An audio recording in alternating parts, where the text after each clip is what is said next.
केंद्रीय गृह मंत्री अमित शाह लाइव छे सीधा जयसु ત્યાં बहुत बड़ा फायदा किसानों को होने वाला है, क्योंकि उनको दाम ज्यादा मिलने वाले हैं। और सबसे बड़ा फायदा होने वाला है हम लोगों को, देश के नागरिकों को, जिनको ऑर्गेनिक प्रोडक्ट अवेलेबल हो जाएगी खाने के लिए। फिर तो एक बात है, लड़कियां हंस रही मेरे सामने देखकर, फिर एक बोर्ड भी आप देखोगे ऑर्गेनिक पिज्जा यहाँ मिल रहा है। तो इस प्रकार से मैंने पहले ही क्या मल्टी डायमेंशनल कार्यक्रम और सब कोऑपरेटिव के आधारित, मुझे इस बात का बहुत बड़ा संतोष है कि आज बहुत ज्यादा काम यहाँ पर हो रहा है। NCDFI की बहुत सारी उपलब्धियां हैं, मैं इसमें जाना नहीं चाहता, मगर इतना जरूर कहना चाहता हूं कि नस्ल सुधार के लिए और देसी नस्लों के रख रखाव के लिए ज्यादा काम करने की जरूरत है। आप कर ही रहे हो, परंतु ज्यादा काम करने की जरूरत है, क्योंकि देसी नस्ल जो हमारी है, इसके गोबर में जितना प्राकृतिक खेती को बढ़ावा देने की क्षमता है, विश्व की कोई नस्ल के अंदर नहीं है। ये परिणाम सिद्ध हो चुका है। तो हमारी देसी नस्लों को हम कैसे संभाल कर रख सकते हैं, इसके दिशा में भी करना चाहिए। ई मार्केट के व्यवसाय में लेन देन 267 करोड़ था 2015 में इस क्षेत्र में, अब 21-22 में 4,827 करोड़ तक पहुंचा है। बहुत अभिनंदन। मगर क्या हम लक्ष्य रख सकते हैं कि आपके संघ के जितने भी सभासद संघ है, वो सभी अपने सदस्य को इलेक्ट्रॉनिक तरीके से ही पेमेंट करेंगे? अगर ये कर देते हैं तो बहुत बड़ी क्रांति होगी। उसके बैंक अकाउंट में ऑटोमेटिक पैसा ट्रांसफर हो जाएगा, कोई शोषण भी नहीं होगा और कोई घपला होने का संभावना भी बहुत कम हो जाएगा। मित्रों, एक और बात के लिए दूध उत्पाद करने वाले सहकारी संघों को मैं बधाई देना चाहता हूं कि कोविड-19 के दौरान जब लॉकडाउन चलता था, तब मुझे सबसे बड़ी चिंता थी दूध की सप्लाई चेन हमारी बिखर न जाए। और एक बहुत बड़ा आंदोलन बना है। एक किसान अगर दूध उत्पाद करता है और वो दूध कलेक्ट नहीं होता है, तो उसकी स्थिति क्या होती है हम कल्पना नहीं कर सकते। मैं उस वक्त शुरू में चिंतित होकर रोज सोडी जी को फोन करता था, कलेक्शन कितना हुआ, डिस्ट्रीब्यूशन कितना होगा। मगर 10-15 दिन के बाद मैंने पूछना छोड़ दिया, क्योंकि सब कुछ बहुत अच्छे से चल रहा है। 130 करोड़ के देश को एक कोऑपरेटिव सेक्टर के माध्यम से लॉकडाउन के अंदर भी उसका बच्चा दूध के बगैर न रह जाए, इसकी व्यवस्था ये फेडरेशन ने की है। मैं बहुत बहुत मन से साधुवाद देना चाहता हूं कि आपने बहुत बड़ा काम किया। मित्रों, डेयरी क्षेत्र में ढेर सारी संभावनाएं पड़ी हैं और ये जो नेटवर्क बना है, लगभग 1.94 लाख गांवों का जो नेटवर्क है, उसमें 27 राज्य दूध संघ है, 223 जिला दूध संघ है, 1,94,00,000 गांव की दूध उत्पादन समितियां हैं और 1.94 लाख गांवों के किसान इसके साथ जुड़े हैं। और लगभग 17 करोड़ से ज्यादा किसान हर रोज अपना दूध एक कोऑपरेटिव को भेजते हैं। और 2021 में 65,000 करोड़ का भुगतान इस संघों के माध्यम से किसानों को हुआ है। 65 करोड़, कोई कल्पना नहीं कर सकता। कोऑपरेटिव मंत्रालय जब मुझे दिया, बहुत सारे लोग मुझे पूछते थे इसमें क्या करोगे।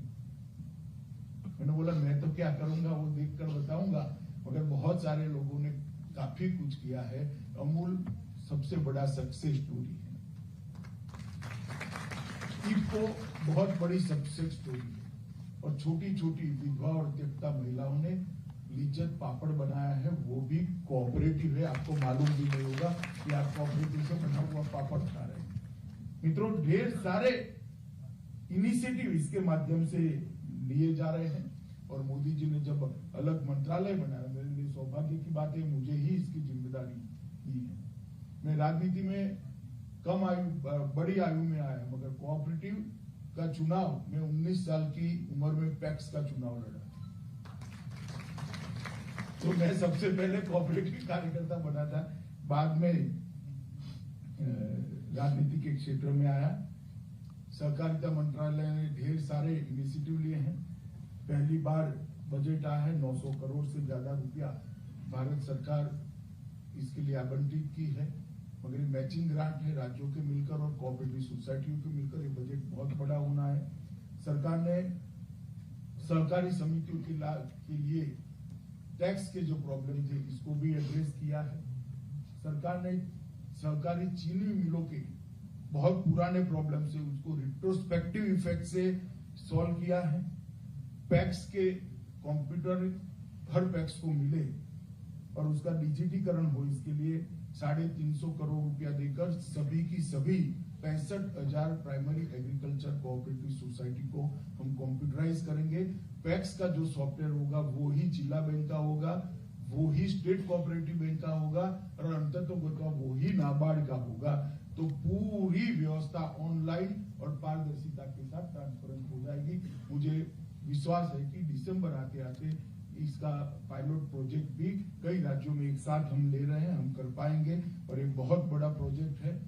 मुझे यहाँ एक डिमांड कर दिया गया, परंपरा है कोई मंत्री आते हैं तो मांग करना। भाई ये ग्रामीण दूध सहकारी कोऑपरेटिव मतलब दूध की जो सहकारिता समितियां हैं वो क्यों सरकार से पैसा, आप तो मुनाफा कमाने वाले लोग हो।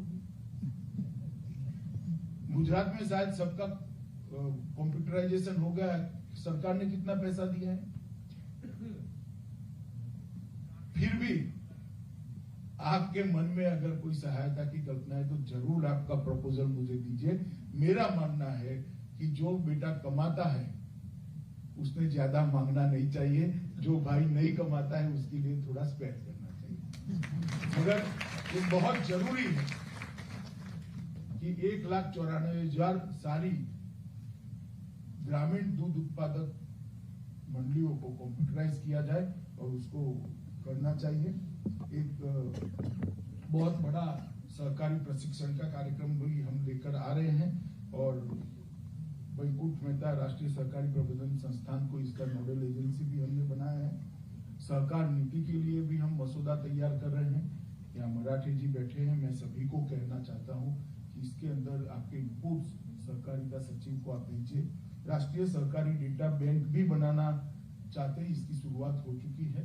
इसका एक फॉर्मेट बन रहा है, कुछ ही महीनों के अंदर पूरे देश भर में छोटे से छोटे गांव में भी अलग अलग प्रकार की, चाहे मछुआरों की कोऑपरेटिव होगी, चाहे उत्पादन करने वाले मैन्युफैक्चरिंग की होगी, चाहे टेक्सटाइल की होगी, चाहे चर्म उद्योग की होगी, चाहे दूध की होगी, एग्रीकल्चर की होगी या मार्केटिंग से जुड़े हुए व्यवसायों की, कंस्ट्रक्शन की होगी, हर प्रकार की कोऑपरेटिव को एक डेटाबेस के अंदर लाकर इसको स्ट्रीमलाइन करने के लिए भी हमने काम शुरू किया है। मुझे भरोसा है कि मार्च 2023 तक ये डेटाबेस हम तैयार कर देश को समर्पित करेंगे, जिसके आधार पर इसके कई सारे एनालिटिकल टूल के आधार पर इसका एनालिसिस, इसका स्टडी और इसके उपाय भी हमारे यंग बच्चे ढूंढ पाए, इसके लिए हम काम करेंगे। मित्रों, आज मुझे बहुत आनंद है कि आपके बहुआयामी कार्यक्रम के अंदर आपने यहाँ मुझे बुलाया, मगर मैं फिर से कहता हूँ कि डेयरी ने अब किसानों की आय बढ़ाने के लिए आनुषंगिक चीजों को डेयरी ने ही गोद लेना चाहिए, डेयरी ने ही एडॉप्ट करना चाहिए और डेयरी ने ही ये कल्पनाओं को जमीन पर उतारना चाहिए। चाहे गोवर्धन की योजना हो, चाहे मधुमक्खी पालन की हो, चाहे सूर्यमुखी का एरिया बढ़ाना हो, या चाहे किसानों को दलहन की दिशा में ले जाना हो, ये सारे काम, ऑर्गेनिक फार्मिंग हो, प्राकृतिक खेती हो या ऑर्गेनिक प्रोडक्ट का मार्केटिंग हो, इस सब में डेयरी ने थोड़ा इनिशिएटिव लेना चाहिए, क्योंकि 1,94,000 गांवों के साथ आप किसानों से साथ जुड़े हैं। ये इंफ्रास्ट्रक्चर का मल्टी डायमेंशनल उपयोग कैसे हो उस दृष्टि से देखना चाहिए।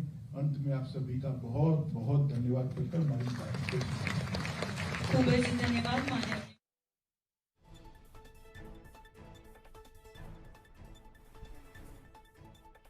ફેડરેશન ઇન્ડિયા લિમિટેડનો સુવર્ણ જયંતિ કાર્યક્રમ યોજાયો હતો। ગાંધીનગર ખાતે આ કાર્યક્રમ યોજાયો હતો। પ્રાકૃતિક ખેતીને પ્રાધાન્ય આપવામાં આવશે તેવું કેન્દ્રીય ગૃહમંત્રી અમિત શાહે કહ્યું હતું। ગાંધીનગર ખાતે આ કાર્યક્રમ યોજાયો હતો। દૂધ ઉત્પાદનના ક્ષેત્રમાં આપણે સૌથી આગળ છીએ તેવું પણ તેમણે જણાવ્યું હતું।